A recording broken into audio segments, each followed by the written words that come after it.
jabatannya selama di Lebanon di Satgas Konga ini? Siap. Perkenalkan, saya Pratu Marinir Egi Arifianto. Saya berdinas di Lebanon Selatan, menduduki jabatan sebagai penembak senapan 1 Unit 1 Tim Bravo. Dan rekan saya, Siap, saya Prakano Fransyah Putra. Saya bertugas di Lebanon dengan jabatan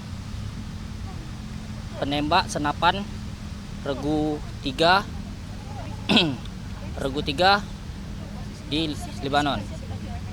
Keseharian selama di sana itu apa saja sih tugasnya? pada saat keseharian kami melaksanakan dinas jaga sesuai dari perintah atasan untuk melaksanakan dan memonitoring perkembangan eskalasi di Lebanon Selatan. Di wilayah mana? Siap. Siap, untuk wilayah kita di Lebanon Selatan di Nakura. Di Nakura. Siap. Siap. Bisa diceritakan bagaimana saat eskalasi di sana meningkat pada saat itu bagaimana kejadian dari Mas Egi dan Siap. Mas Sofian? Pada saat itu kami 2 personil yang melaksanakan dinas jaga di Tugu Pengamatan atau Tower Pengamatan 14 di sektor Nakura. Pada tepatnya tanggal 10 Oktober kami melaksanakan dinas jaga.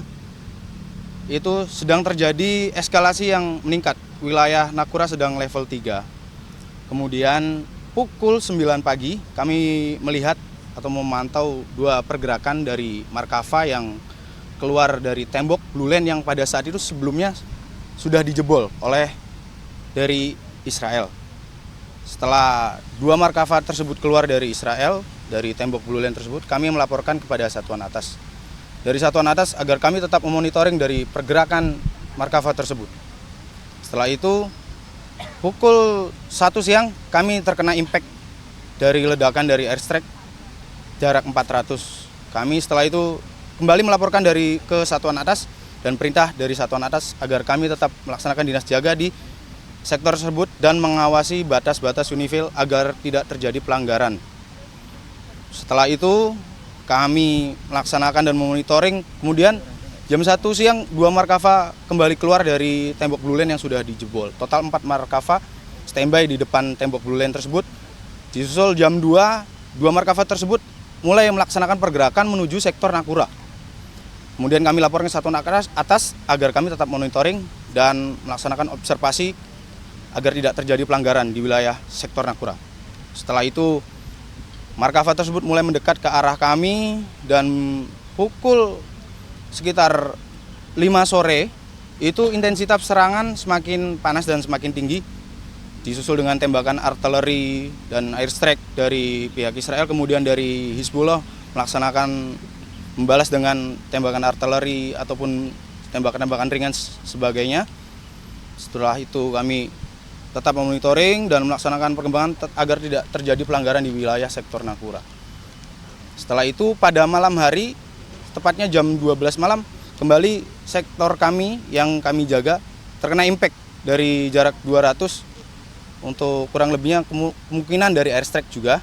Setelah itu kami tetap melaksanakan dinas jaga dan pukul 4 pagi kami terkena luncuran atau sebelumnya kami melihat laser kan kami thermal, kami lihat itu Markava yang membidik ke arah kami.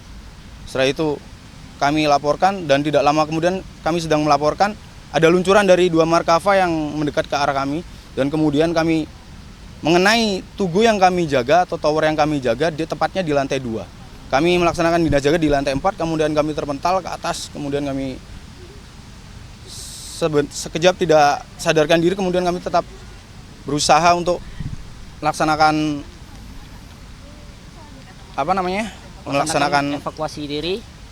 mengevakuasi diri untuk turun dari OP tersebut. Namun setelah kejadian itu dari lantai 4 kami menuruni tangga ke lantai 3. Setelah dari lantai 3 ke lantai 2, langkah kami terhenti karena tangga dari lantai 3 ke lantai 2 itu sudah hancur karena efek ledakan tersebut. Namun setelah itu Pratu Egi melompat dari lantai 3 ke lantai 2 karena tidak ada tangga lagi, lalu dia langsung melompat dari lantai 2 ke lantai 1.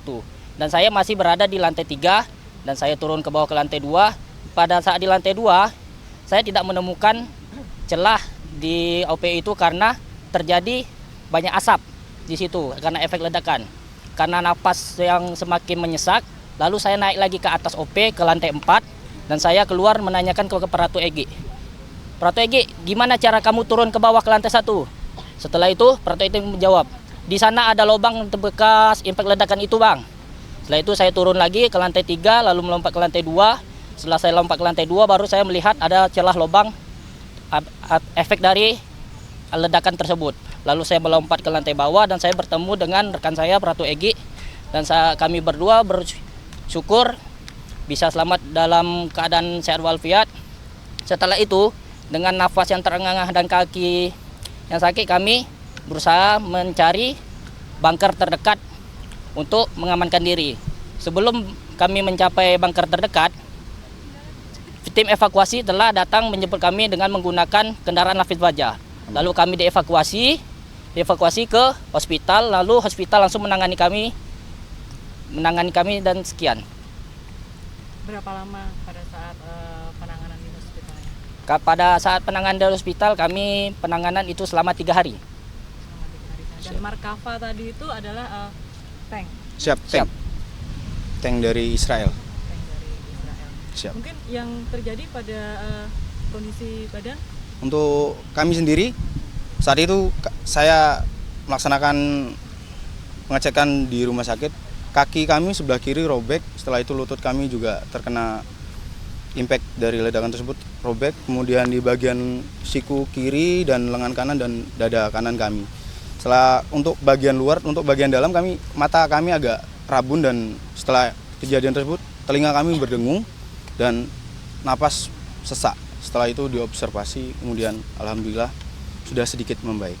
Untuk kami sendiri mendapatkan luka di bagian lengan sebelah kanan dan kaki sebelah kanan. Lalu setelah mendapat ronsen dari pihak rumah sakit, ditemukan di paru-paru kami banyak mengandung debu-debu misiu dari apa tersebut. Dan kami kepala pusing karena efek dari benturan tersebut. Boleh nanya Mas?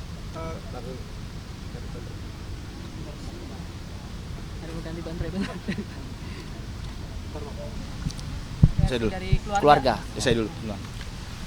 Untuk dari keluarga shock ya, dan terutama orang tua kami dikabari dari pihak PMPP dan satuan kami tidak menyangka bahwa sedikit pun bahwa ada prajurit yang salah satunya anaknya yang terkena dari korban tersebut. Dan setelah 2 hari kami mulai bisa berkomunikasi dengan kedua orang tua kami dan alhamdulillah kami mengucapkan sangat bersyukur dan berterima kasih kepada Allah Subhanahu wa taala karena kami masih diberikan nyawa atau kesempatan kedua untuk hidup. Seperti itu. Mas, Ya, siap. mau tanya Mas, setelah kejadian kemarin gitu Mas di Libanon, apakah Mas ini bila nanti saatnya akan ditugaskan kembali gitu kan ke bertugas di luar gitu pasukan perdamaian, apakah ada trauma mungkin Pak Mas terkait dengan kemarin gitu, apakah tetap siap melaksanakan tugas apapun itu dan kondisinya seperti apapun gitu? Untuk trauma itu sendiri pasti akan terjadi karena dari efek ledakan itu, karena ledakan itu secara langsung ke kita. Tapi kita sudah bisa Mengantisipasi, menanggulangi. menetrali apa itu dengan cara kita berbaur ke teman-teman dan teman-teman banyak memberi support kepada kita, dan salah satunya juga kita selalu berdoa, dan apabila kita diberi tugas lagi untuk menjalankan tugas perdamaian lagi, dan kita akan siap untuk melaksanakannya. Sebagai prajurit TNI kami siap untuk bertugas kembali karena kami sudah disumpah jiwa dan raga kami untuk negara ini dan untuk TNI. Terima kasih. Perhatian.